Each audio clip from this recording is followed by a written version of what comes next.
আমাদের কুমিল্লার ভাষায় একটা কথা আছে, দেখলাম কার থেকে তোমার থেকে, শিখলাম কার থেকে তোমার থেকে। আওয়ামী লীগ সরকার পতনের পেছনে আওয়ামী লীগের যারা ঊর্ধ্বতন নেতারা ছিল, জনগণের কাছ থেকে তারা অনেকটা দূরত্বে চলে গিয়েছিল।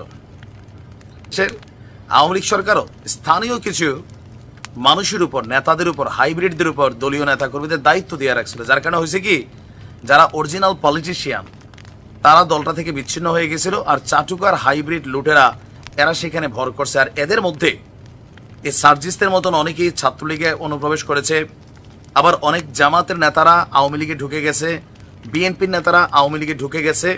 ভেতরে ভেতরে তারা তাদের দলের রাজনীতি করত, বাহিরে কিন্তু সার্জিসের মতন বঙ্গবন্ধুর জন্য একদম মুখে ফেনা টানা আনার মতন বক্তব্য দিত। বোঝা কষ্টকর ছিল। এখন প্রেক্ষাপটটা আলাদা। বাংলাদেশে আওয়ামী লীগের অস্তিত্বটা, দৃশ্য তো আপনি দেখা আছে নৌ।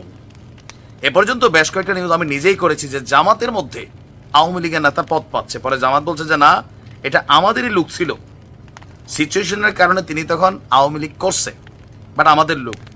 এখন আওয়ামী লীগও ঠিক একই খেলা কি শুরু করছে। ঘটনার প্রেক্ষাপট আজকে আমরা মিঠাপুকুরে গেল 2 দিন আগে বিএনপির ইউনিয়ন কমিটি ঘোষণা করা হয়েছে। সেই ইউনিয়ন কমিটিতে আওয়ামী লীগের একজন কর্মী এবং যুবলীগের একজন নেতা, তারা বিএনপির এই কমিটিতে পদ পেয়েছে। আর এই বিষয়টা যখন সামনে আসছে, বিষয়টা নিয়ে বিএনপির সমর্থক বাসিন্দাদের মধ্যে সমালোচনার ঝড় বইছে, যেটা কিভাবে হইলো। এভাবে হয় ভাই, টেকা হয় আপনি বলতেও পারবেন না, চট করে কমিটি হয়ে যায়, এলাকার মানুষ জানে না, পাড়াপড়শিতেও টের পায় না।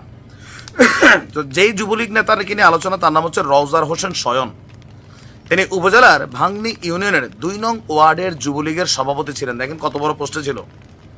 তাকে সদ্য ঘোষিত বিএনপির যুগ্ম সম্পাদক ঘোষণা করা হয়েছে। অন্য আওয়ামী লীগ কর্মীর নাম ইদ্রিস আলী লায়ন। তার বিরুদ্ধে বিগত সংসদ এবং স্থানীয় নির্বাচনে ভাংনি ইউনিয়ন আওয়ামী লীগের সেক্রেটারি কামরুল হাসানের নেতৃত্বাধীন ভোট ডাকাতি গ্রুপের হয়ে কাজ করার অভিযোগ আছে। ইদ্রিসকে ওই ওয়ার্ড বিএনপির সাধারণ সম্পাদক করা হয়েছে। অভিযোগ বলছে যে উপজেলার ভাংনি ইউনিয়নের বিএনপির 2 নং ওয়ার্ড কমিটি গঠিত হয় গত সদস্য সচিব আব্দুল হামিদ তাদের স্বাক্ষরিত সংবাদ বিজ্ঞপ্তির মাধ্যমে রওজার হোসেন সয়নকে যুগ্ম সম্পাদক এবং ইদ্রিস আলী লায়নকে 2 নং ওয়ার্ড বিএনপির সাধারণ সম্পাদক করা হয়েছে। আর পেছনে কি, মোটা অঙ্কের অর্থের বিনিময়ে এই কমিটি তৈরি করা হয়েছে। এই একই খেলা আওয়ামী লীগের সময় অন্যরা খেলছে, অনুপ্রবেশকারীরা ছিল। এখন কেন আওয়ামী লীগকে নেওয়া হচ্ছে, অনেক জায়গায় জাইনা শুনে নেওয়া হচ্ছে লোকাল মাঠে নিজেদের পেশি শক্তিকে বৃদ্ধি করা।